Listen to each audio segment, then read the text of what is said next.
If your life is just simply a story, how do you make sense out of it all? Stay tuned to the end for some tips on how to write a better story. This is Hawk from Help a Hawk Healing, where we're freeing human hearts.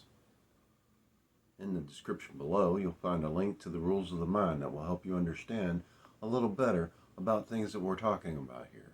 Also, you'll find another link to 101 questions to help you understand better where you are in your life.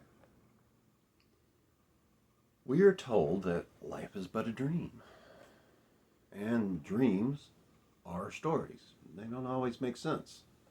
So how are we going to make sense out of our life if it's just a dream and it's just a story? Everything that happens adds another chapter. But how do you make it make sense? Why do things happen the way they happen? Life is a story that we write ourselves. However, sometimes it seems like the story's being written against us. And that can be very uncomfortable. I know for me, the story always seemed to be written against me. And I didn't always look forward to the next chapter. Now, I look forward to the next chapter every day when I wake up. I'm grateful, but I had to learn how to write a new story. Every chapter of our life is a lesson, and sometimes it can take decades to find out what that lesson was. We don't always learn it immediately, like how long did it take me to quit drinking so much? Or how long did it take me to quit smoking so much pot? How long did it take me to realize I had to look inside me to let go of what was holding me back? Because sometimes, once we've learned a lesson, we didn't really learn it, so we get to repeat it. And those are the suck times. And I've got decades like that. I'm rather hazy. And I'm not complaining. However, there are some times that happen during those hazy days that I would like to remember better. But it's probably best that I don't, because of where I was and who I was with and what I do remember. It's probably best that I don't remember what actually happened, because it might have been worse for everybody if I hadn't been the way I'd been. We will repeat a lesson until the subconscious learns a new program.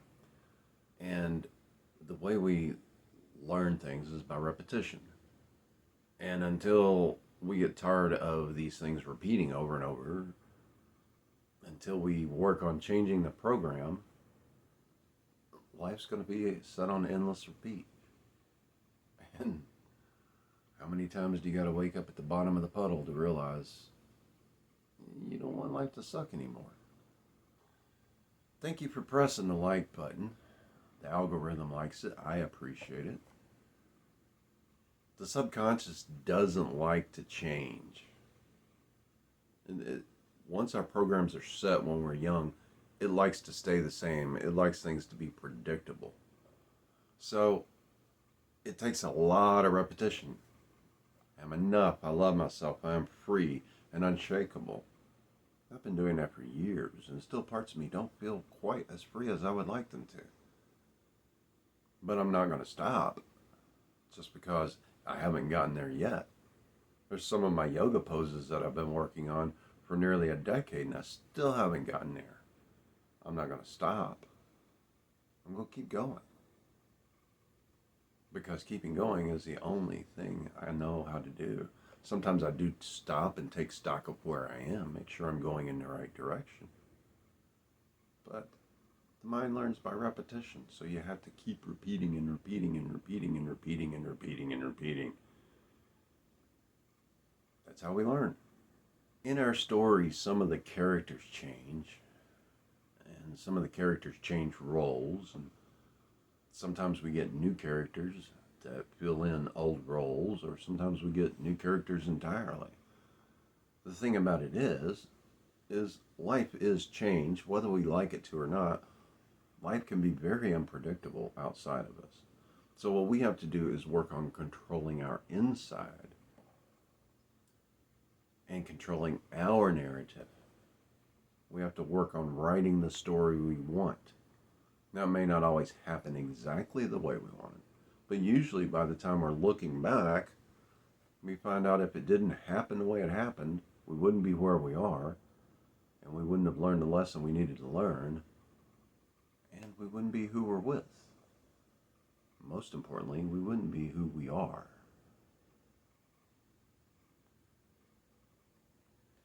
Thank you for pressing the subscribe button so that we can continue to learn together. I really like teaching, and if there's anything you want to know, just let me know. If we want to change our story, we have to change us. We have to change the main character within the story. And we have to redefine our lives and ourselves. We have to imagine who would the person be who could achieve this and work towards that. So it's kind of like reverse engineering, I guess you would call it, the situation. The person that would be the person who could do these things we want to do would have to take these steps in order to get there. And that's the best tip I can give you. I would suggest looking into the lifebook process. It's an incredible game changer.